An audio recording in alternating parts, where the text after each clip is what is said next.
So the name of our show this year is called Float. And so the idea when the directors come to the prop crews and they basically say, hey, we need you to do whatever you can to make it look like gravity does not exist at times in our show. We have about a half ton of steel that we have constructed on towers and beams. We actually went through a lot of different materials when it came to the cabling.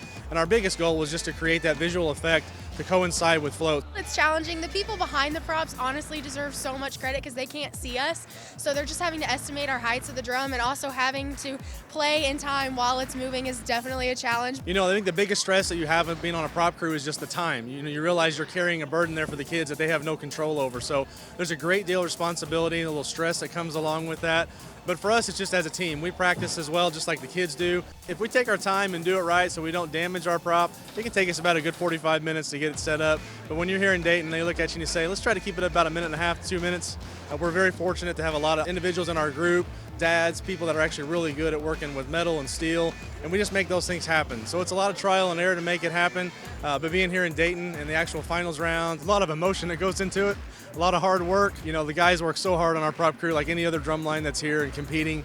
It just means so much, and I know when we come out of the tunnel at the end of the finals performance, it's going to be a very emotional time, but we're going to be okay with not having to lug this thing around too much longer.